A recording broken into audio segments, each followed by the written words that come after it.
Assalamualaikum warahmatullahi wabarakatuh. Bagaimana kabarnya teman-teman semua? Semoga masih tetap sehat. Untuk hari ini kita akan mempelajari terkait validitas instrumen yang nanti saya batasi validitas isi dan validitas konstruk. Mari kita mulai dari validitas, dimana ketika kita bicara validitas, kata dasarnya adalah valid. Valid di sini artinya adalah tepat. Nah, ketika kita perluas menjadi validitas instrumen, maka validitas instrumen itu kita katakan sebagai suatu derajat ketepatan yang menunjukkan di mana suatu instrumen itu mengukur yang apa hendak diukur. Jadi instrumen yang kita punya itu betul-betul tepat untuk mengukur apa yang kita pengen. Jika instrumen itu dikatakan valid, maka instrumen tersebut dapat digunakan untuk mengukur yang hendak diukur. Contohnya, kita hendak mengukur berat suatu benda, begitu ya. Berarti ya instrumennya atau alatnya itu adalah timbangan, begitu. Tidak mungkin kita akan menggunakan alat ukurnya atau instrumennya itu adalah termometer, begitu ya. Jadi apa yang hendak diukur dengan alatnya untuk mengukur atau instrumennya itu tepat. Nah, maka nanti kita akan mengatakan sebagai instrumennya itu valid. Secara metodologis, validitas itu tidak hanya tes ya. Ini banyak bisa non tes juga, tapi biasanya tes itu dikatakan sebagai suatu instrumen. Validitas itu nanti dibagi menjadi 4 macam. Yang pertama adalah validitas isi, validitas konstruk, ada validitas konkuren, dan validitas prediksi. Untuk kesempatan kali ini kita akan membahas validitas isi dan validitas konstruk saja. Nah, peta konsepnya nanti ketika kita bicara validitas, maka validitas itu dibagi menjadi 2. Kita bicara validitas tes secara keseluruhan dan kita bicara validitas butir soalnya, atau kita bicara validitas pertanyaan-pertanyaan yang ada di dalam tes itu. Validitas tes itu ada validitas isi dan validitas konstruk, dimana validitas butir soal itu nanti dibagi menjadi 2, adalah soal-soal yang berbentuk objektif itu dan non objektif. Objektif dikotomi artinya nanti soalnya itu hanya membatasi jawabannya itu betul salah, benar salah gitu ya. Jadi ada 2 opsi jawaban, kalau tidak betul yang salah. Kalau non objektif itu saya katakan sebagai nanti penilaiannya atau skornya itu nanti bisa continue begitu ya, tidak hanya 1 atau 0 misalkan benar atau salah, tapi bisa range-nya itu dari 1 sampai 5 atau misalkan 1 sampai 10, itu tergantung dari pedoman penskorannya. Oke, validitas isi, dimana validitas isi itu derajat suatu instrumen, gitu ya definisinya, derajat ketepatan suatu instrumen dalam mengukur cakupan substansi yang ingin diukur, sebagaimana dirumuskan dalam definisi operasional. Artinya, kalau nanti alat ukurnya berupa pertanyaan, maka kalimat pertanyaannya itu mewakili substansi yang hendak diukur.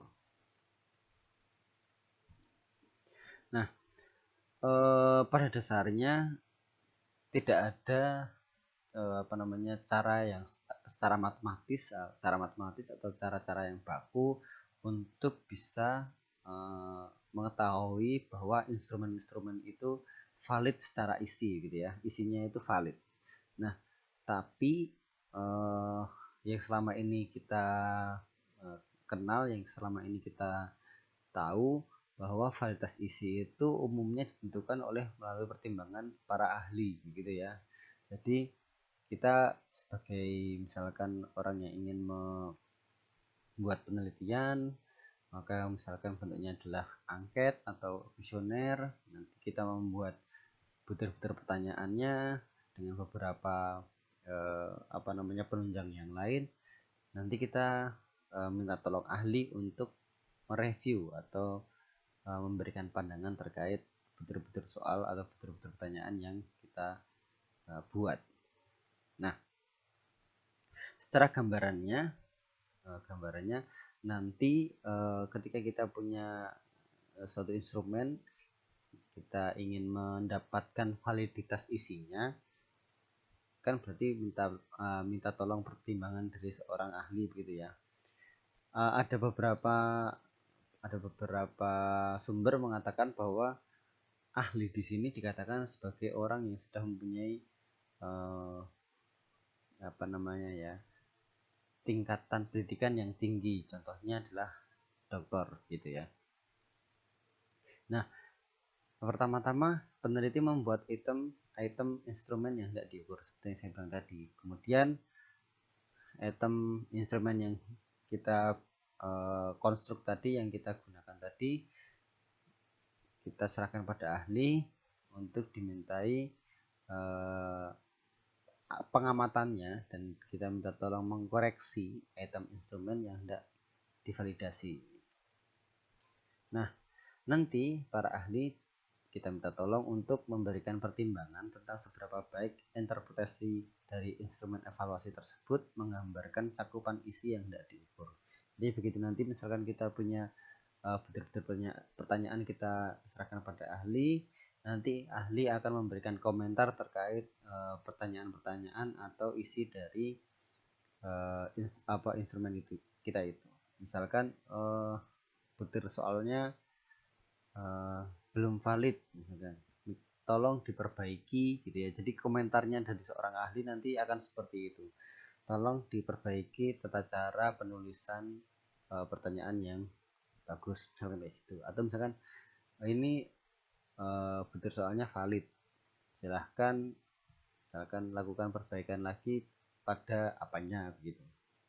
Jadi fokusnya adalah valid dan tidak validnya itu berdasarkan oleh pertimbangan ahli.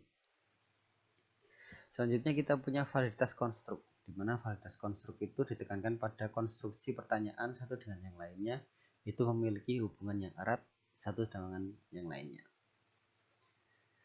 Nah, kita nanti akan membicarakan validitas konstruk setelah validitas isi itu terpenuhi gitu ya. Jadi ketika isinya itu sudah valid, maka kita baru bisa membicarakan tentang validitas konstruk. Jadi di dalam validitas konstruk itu ada validitas isi. Nah, pertanyaan satu dengan yang lain atau pokok yang dicantumkan itu satu sama yang lain harus relevan, masih menguatkan dari kata-kata yang pertama tadi. Nah, sebenarnya nanti validitas konstruk itu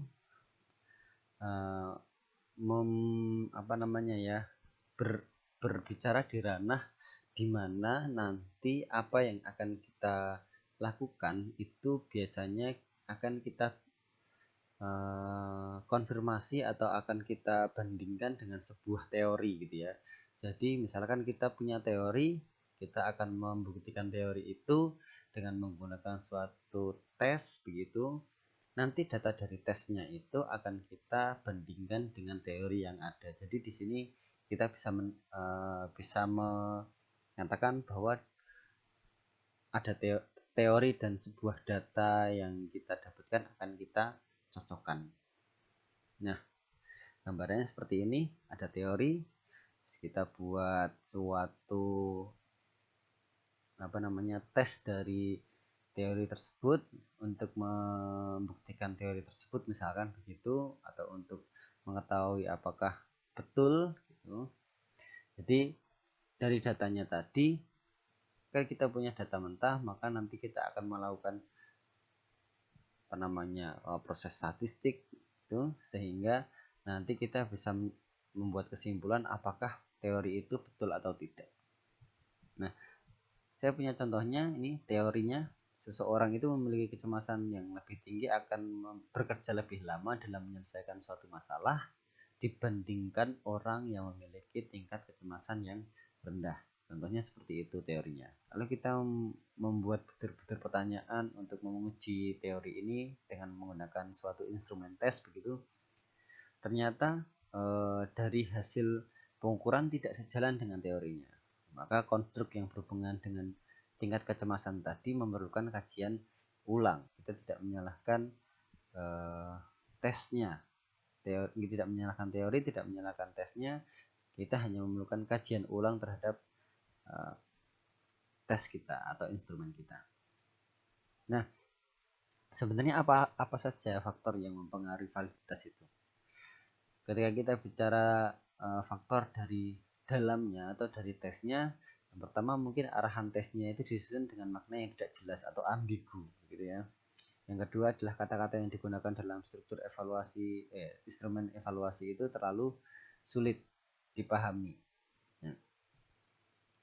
Yang ketiga, item-item tesnya dikonstruksi kurang baik. Mungkin kalau misalnya kita bicara tentang urutan dari materi begitu ya, mungkin materinya terlalu loncat-loncat begitu, tidak terurut.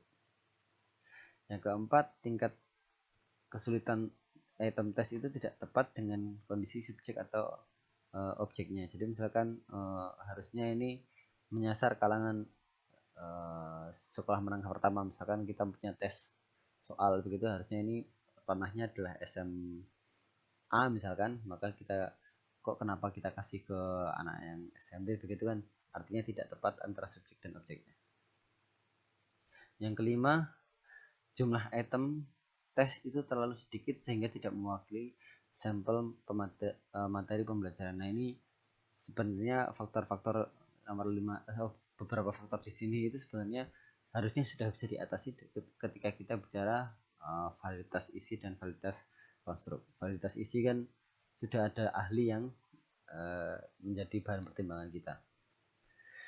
Yang keenam, jawaban item bisa diprediksi. Misalkan kita bicara suatu tes pilihan ganda begitu, ada 4 opsi A, B, C, D, tapi kita membuat jawabannya itu A semua. Jadi nanti untuk 20 soal kok 15 sudah A semua. Jadi bagi orang yang tidak terlalu expert atau tidak begitu tahu terkait materi-materi pengajarannya atau tesnya, maka ya sudah A semua saja gitu. Ternyata prediksinya betul. Yang tujuh adalah alokasi waktunya kurang tepat. Jadi mungkin terlalu cepat begitu ya, atau terlalu lama, jadi membuat orang jadi semakin bosan dengan tesnya. Oke. Ketika kita pandang faktor yang mempengaruhi validitas itu berasal dari administrasi dan dari skornya. Masih alokasi waktunya masih kurang tepat, itu adalah menjadi faktor yang dari administrasinya, di mana adanya kecurangan dalam tes, kita masuk dalam suatu ranah administrasi, mungkin kecurangan, ada yang mencontek dan sebagainya begitu ya, ketika kita bicara suatu tes ada dalam suatu kelas gitu ya, misalkan berbentuk ulangan harian atau ulangan tengah semester dan sebagainya. Yang ketiga, teknik pemberian skor yang tidak konsisten. Nah, ini kita masuk ke ranah skor. Sebenarnya validitas nanti akan sangat dipengaruhi oleh pedoman penskorannya. Ketika pedoman penskorannya itu mendetail, maka tidak akan mempengaruhi validitas dari item tesnya. Nah, ini ada beberapa referensi yang saya gunakan untuk materi ini. Nanti bisa dikonfirmasi ulang. Nah, kedepannya nanti kita akan mempelajari terkait validitas butir soalnya. Oke, mungkin itu saja yang bisa saya sampaikan. Tadi masih berhubungan dengan validitas tes gitu ya secara keseluruhan. Semoga bisa membantu memahami. Kurang lebihnya saya mohon maaf. Saya akhiri. Wassalamualaikum warahmatullahi wabarakatuh.